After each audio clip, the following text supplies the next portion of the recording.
स्वागत है दोस्तों हमारे YouTube चैनल में कौटिल्य क्लासेस गोरिया कोठी।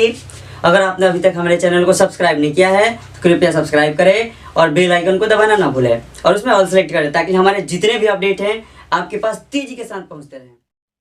Welcome back to my YouTube channel Kautilya classes Goriya Kothi. चलिए दोस्तों, आज हम लोग यूनाइटेड नेशंस यानी संयुक्त राष्ट्र संघ के विषय में जानेंगे।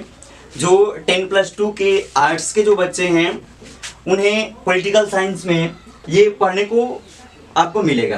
चलिए, ये एक काफ़ी इम्पोर्टेंट पॉइंट है। चलिए, इसको अब हम लोग स्टार्ट कर रहे हैं।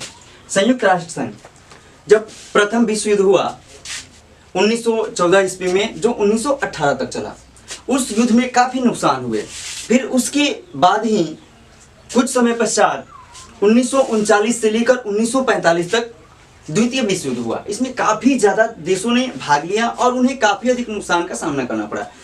इस व्यवस्था से त्रस्त होकर पूरे जो भी बड़े देश थे, 50 बड़े राष्ट्रों ने मिलकर, दुनिया के 50 बड़े राष्ट्र एक मंच पे आए और उन्होंने ये तय किया कि हमें एक ऐसा इंटरनेशनल लेवल का एक ऑर्गेनाइजेशन, संगठन बनाना चाहिए जिससे दुनिया में इतनी बड़ी तबाही कभी ना हो। तो देखिए दोस्तों, उसके लिए एक संस्था का निर्माण किया गया जिसे यूएन कहा गया, यूनाइटेड नेशंस अर्थात संयुक्त राष्ट्र संघ। इसकी स्थापना 24 अक्टूबर 1945 को की गई, जिसका मुख्य कार्यकारी अमेरिका के प्रतिनिधियों को रखा गया। चलिए दोस्तों, तो इसमें मुख्य रूप से 15 देशों ने अपनी भागीदारी निभाई, जिसमें 5 अस्थायी और 10 अस्थायी सदस्य थे। तो इसके बाद देखिए, इसे 6 भागों में बांटा गया, क्योंकि इसे 6 भागों में बांटने का कारण था कि दुनिया में हर मंच पे इस संगठन ने एक युद्ध स्तर पर लड़ने की तैयारी कर रखी थी, जिसमें न्याय परिषद भी था। पूरी वर्ल्ड के लिए एक न्याय संगठन की भी जरूरत थी, आर्थिक और सामाजिक संगठन की भी जरूरत थी। इस तरह से इसे 6 अंगों में बांटा गया। इसके 6 भाग हैं।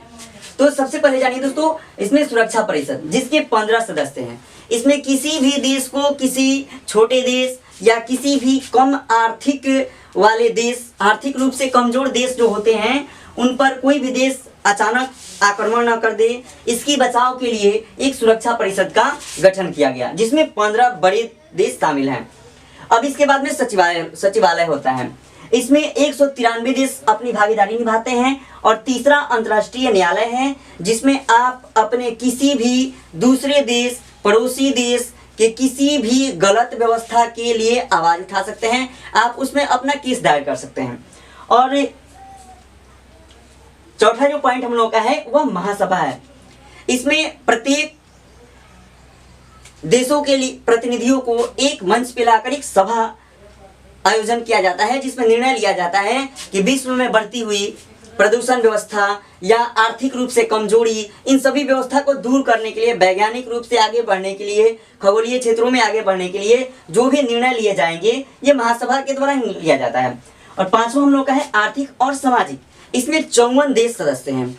इसमें आर्थिक और सामाजिक रूप से कमजोर जो राष्ट्र होते हैं, उन्हें सहायता प्रदान करने के लिए, उन्हें सहयोग देने के लिए आर्थिक रूप से ये 54 देश आगे आते हैं और मदद करते हैं।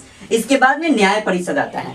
न्याय परिषद यानी किसी भी देश के प्रति ये न्याय की प्रक्रिया को आरंभ करते हैं। ये 54 देश ऐसे हैं जो पूरे वर्ल्ड के बड़े राष्ट्र हैं और ये किसी भी देश के ऊपर हुई असामाजिक या अन्य किसी भी प्रकार के जो भी क्रियाएं होती हैं, जो भी गलत व्यवहार होते हैं, उनके प्रति न्याय देने का कार्य करते हैं। इसमें 54 सदस्यीय टीम होती है। इसमें 54 देश भाग लेते हैं।